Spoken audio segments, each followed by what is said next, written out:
something happened when we mention the name of Jesus.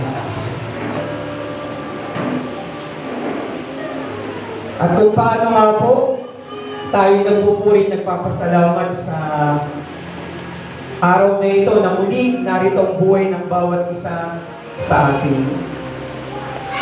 At tunay nga po na napakabuti ng Diyos sa ating mga buhay.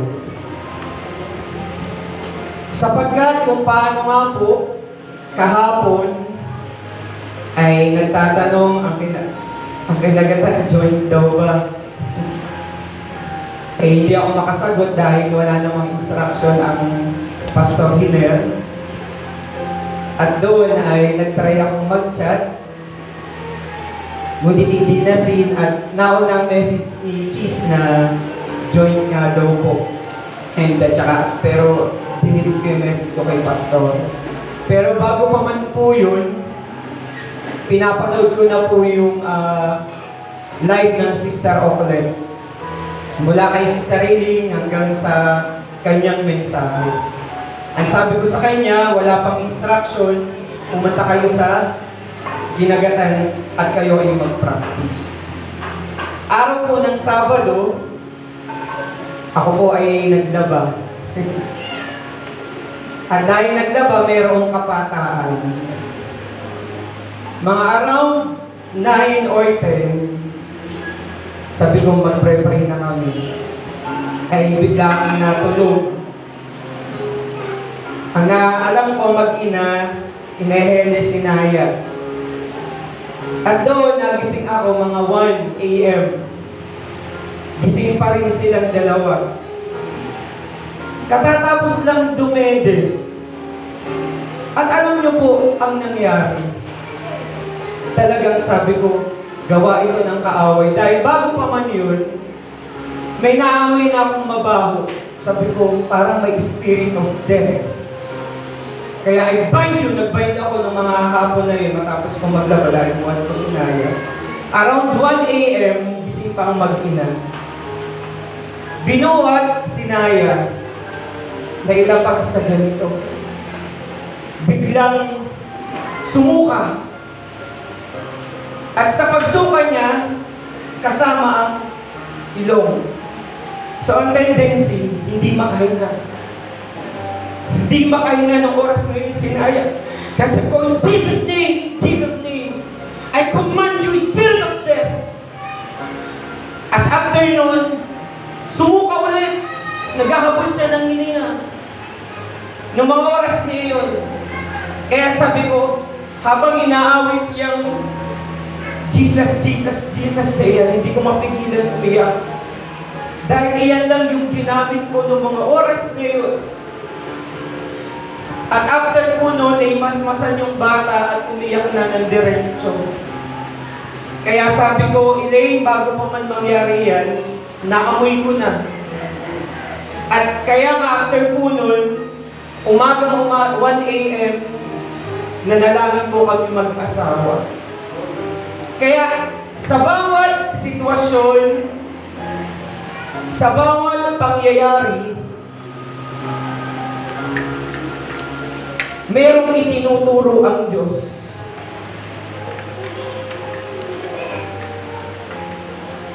It will lead us into greatest discovery. Na kung saan ay huwag na huwag kakalimutan manalangin. Huwag na huwag kakalimutan manalangin. Iyon ang isang bagay na kung saan bagamat nung araw lang niyon, nakalimutan namin mag-pray dahil siguro sa kapataan ng aking katawan, nakasingit ka agad ang kaaway. Pero sabi nga, sa pamamagitan ng mga karanasan na yan, sa pamamagitan ng sitwasyon na yan, it will lead us into greatest discovery. Just like Oral Roberts. Ang ating pong susi sa araw na ito God wants me to prosper and be in health. Sabihin nga po natin lahat, God wants me to prosper God wants me to prosper and be in health. and be in health. Nais ng Diyos na ikaw ay sumagana. Nais ng Diyos na ikaw ay bumuti. Nais ng Diyos na ikaw ay gumaling. Iyan yung nais ng Diyos sa buhay ng bawat isa sa atin. Pero bago pa man po niya ma-discover ang susi pong ito, noong mga oras po ngayon, si Oral Roberts ay papasok sa Phillips University. Siya po ay mayroong 2 anak. At habit po niya na kung saan, kung nakakita na po kayo ng maliit na Bible, andun po yung New Testament, habit po niya na magbasa ng Bible every morning, kahit sa mga ilang verses lamang. At nung mga oras po ngayon, ay nakalimutan niya. Kaya ginawa niya, yung nasa sasakyan na siya, bigla pong nabuksan. Pagbuklay niya po ng New Testament, napunta po sa 3 John 2. At nung ito ay kanyang mabasa, ang sabi niya, 100 times na po niyang nabasa ang Bible. Pero nung araw po yun, itong 3 John 2 ito ay nangusap bigla sa kanya. Kaya ang ginawa niya, pinara niya, umara siya. Umuwi siya sa bahay. At alam niyo po yung parang nanalo sa loto? Alam niyo po ba yung pakiramdam na nanalo sa loto? Yung reward, ganun po yung kanyang naramdaman. Dali-dali siyang umuwi at ibinalita kay Evelyn. Nagsisisigaw siya, Evelyn, Evelyn, Evelyn. Narito ang salita ng Diyos. God wants us to prosper and be in health. At sabi sa kanya ng kanyang asawa, paano nangyari na 100 times mo na binabasa ang Bible, ngayon mo lang yan nabasa o naunawaan? Ang sabi ni Oral Roberts, maaari ito yung oras. Ito yung araw ng Diyos para tayo ay pasaganain. Dahil alam natin sa bawat pagpapala, may oras. Amen? May oras ang Diyos sa ating mga buhay. Kaya ang mag-asawa ay galak na galak. At alam niyo po ang ginawa nila? Tinayuan nila ang salitang ito. Pinangawakan nila ang salitang ito sa kanilang buhay. This means that we're supposed to prosper. The Lord wants us to. We are created to prosper. Amen? Sapagkat kung paano, kung ating babalikan ang ating buhay, o ang aming buhay na lang, dati, pag kumain kami sa sahig, pero bagamat ganon, masaya. Masarap kumain na nakakamay. Kahit minsan ang ulam ay kinukulang. Pero nais pa na tayo ng Diyos na sumagana. Nais ng Diyos na kung saan maranasan natin yung kasaganaan ng buhay. Kaya anong sabi sa 3 John 2, buksan po natin ang inyong banal na kasulatan.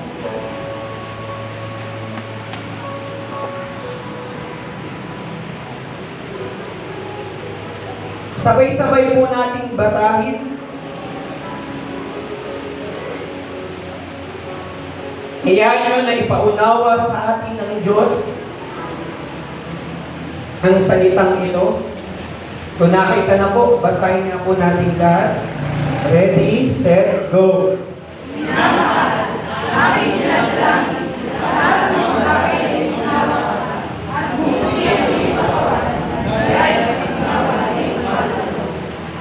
Beloved,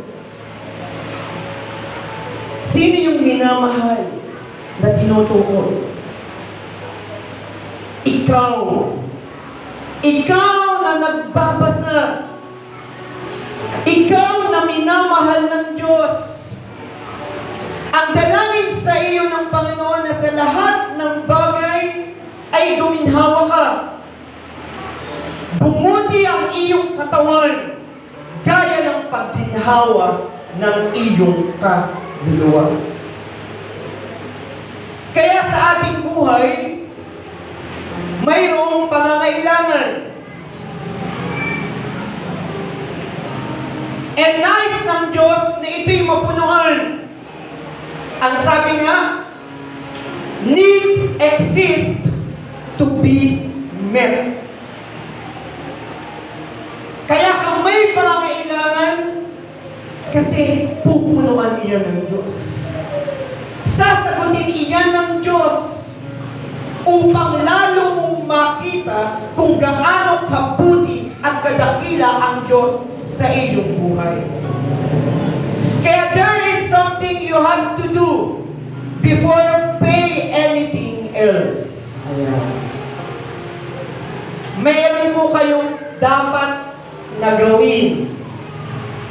Lahat tayo ay kumikita o nagtatrabaho, naghahanap buhay para kumita. There is something you have to do before you pay anything else. Kung tayo po ay may utang, bago po tayo magbayad, you need to pay your tithes to the Lord. Kailangan mo munang ibigay. Kung paano ito yung laging itinuturo sa atin, yung ikasampung bahagi ng ating tinatangkilik, you need to pay your tithes to the Lord. Not as a debt you owe. Hindi katulad parang isang utang. Ano po? Bakit? Jesus paid it all on the cross.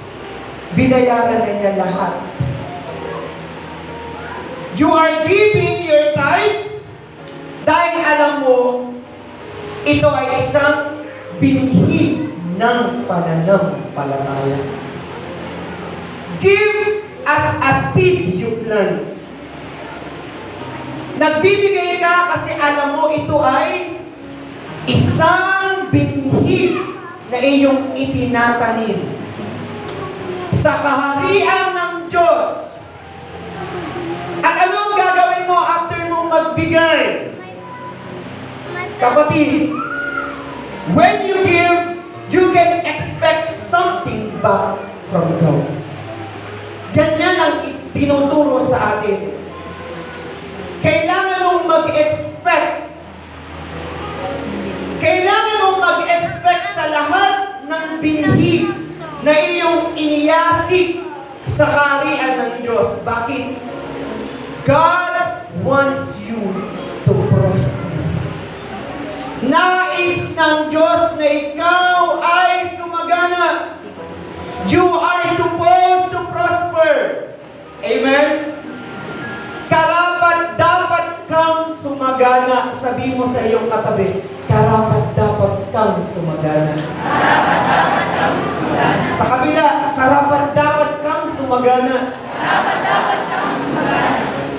Kaya kung sa tingin mo, ngayon hindi ka pa umaani. Parang nawawalan ka na ng pag-asa. Continue to give. Continue to expect. Dahil nais ng Diyos na ikaw ay kanyang pasagalain. Kaya alam niyo po, sa buhay ni Oral Roberts, noong mga oras na ito, kapitbahay po nila yung car dealer. Ang nangyayari po, nabangga po niya yung sasakyan ng car dealer. At sa kanyang kaloob-looban, siyempre matatakot ka. Pag ikay nakagasgas ng sasakyan, tendency magbabayad ka. Tama? Pero alam niyo po ang ginawa ni Oral Roberts, kesa sa kanyang ilihim, pwede naman po niyang ilihim ang pangyayari yun. Ang ginawa po niya, pinuntahan po niya ito. At sinabi na, nagasgasan ko ang iyong sasakyan. At alam niyo po, yung pagsasabi ng tapat, noong mga oras na yun ni Oral Roberts, yung po ay naging way out. Naging instrumento para siya ay pagpalain at magkaroon ng bago sasakyan. Ganun po ang ginawa ng Diyos sa kanyang buhay. Kaya galak na galak yung mag-asawa. At sabi ng car dealer, ibenta mo na ang inyong lumang sasakyan. Dahil car dealer, ibinenta ng mahal. Ang sabi ng car dealer sa kanya, you need a brand new car. Ay yung mga oras na yun, wala silang. Tama lang. Parang may $300 lang sila that time. Tapos yung sasakyan pa niya, old style ang Chevrolet. Pero naibenta ng mahal. At alam niyo yung car dealer, yung sasakyan niya, ibinenta niya ng mura. At matapos yun, alam niyo po ang reward nilang tinanggap. Dahil nagtapat sila sa Diyos, dahil hindi sila naghimagot, nagkaroon sila ng bagong sasakyan. Purihin natin ang Panginoon. Hallelujah! At dahil sa pangyayaring yun, they discovered that God is their source. Nalaman nila na ang Diyos ang pinagmumulan ng lahat ng bagay. At nagbibigay, nagpupuno ng kanilang pangangailangan. Kaya minsan, church, sa ating buhay, God will use instruments. Gagamit ang Diyos ng mga instrumento. Tao, para ikaw ay pagpalain. Ganyan ang Diyos magpala. God will use instruments to meet your needs. You only need to be faithful to Him at all times. Kailangan mo lang magtapat. Hindi lang isang araw. Hindi lang tuwing linggo. But at all times. Every day, every minute. You need to be faithful to Him. Kaya anong itinuturo sa atin ng Panginoon, mga kapatid? Do not offer God your second, your third, your fourth best. Always give Him your very best so you can ask Him for His best. Kaya kapag ikaw ay maghahandog, magkakaloob sa Panginoon, hindi yung second best, hindi yung third best mo, hindi yung fourth best mo, kundi the best. Dahil ang Diyos na iyong pinaglilingkuran ay kataas-taas ang Diyos. Purihin niyo ang Panginoon. Hallelujah! Oh, hallelujah! Kaya, kapatid, God's ultimate and divine will for you is to prosper. Yan yung tandaan nyo. Ultimate and desire will or highest wish ng Panginoon sa inyong buhay. Iyan po ay kumpleto. Spirit, soul, and body. Kaya kung natatandaan nyo yung mensahe, gaano nyo pinapahalagahan ang gawain ng Panginoon. Spirit, nais ng Diyos na ikaw ay mag-mature, lumago, hindi lang magtapat sa inyong tinatangkilik. Kung ikaw ay may sakit at karamdaman ngayon, nais ng Diyos na ikaw ay bumalik. Nais ng Diyos na ikaw ay lumakas. Kaya if you will plant seeds of faith, kaya kung ikaw ay mag-aasik ng bini, ask the Lord to multiply them back. Kaya di ba tinutuan turo sa atin? Pag ikaw ay mag-aasik, mag-e-expect ka, Panginoon, paramihin mo ang bining ito. Ang bining ito ay para sa kagalingan. Ang bining ito ay para sa aking pagpasa, pagtatagumpay. Command your seed. Dahil natin is impossible with God. All things are possible with God. Kaya maniwala ka. Sabi mo sa iyong katabi, maniwala ka. Maniwala ka. Ulitin mo sa kabila, maniwala ka. Maniwala ka. Nais ng Diyos na ikaw ay pasagawa mo. Believe in what you preach. Believe in your prayers. Believe in the Lord. Believe in His power na kaya niyang gawin ang lahat ng bagay sa iyo at sa aking buhay. Kaya makikita po natin sa Marcos 11:24.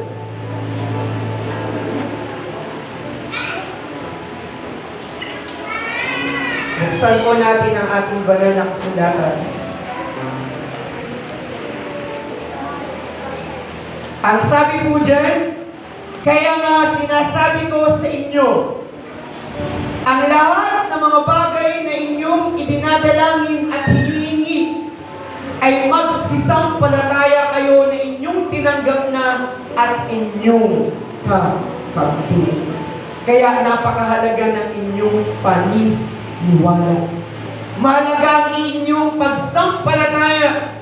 Kaya church, this is God's ultimate and divine will for you to prosper and be in health. Kaya itong ating sampalatayanan, hindi nais ng Diyos na ikaw ay maghirap. Nais ng Diyos na bawat isa sa atin ay sumagana. Kaya ito po ang susi natin sa araw na ito. Paulit-ulitin nyo. God wants me to prosper. Sabihin nga po natin lahat, God wants me to prosper. God wants me to Minsan prosper. pa, God wants me to prosper. God wants me to prosper. Iyan ang ultimate and divine will ng Panginoon sa iyo at sa aking buhay. To God be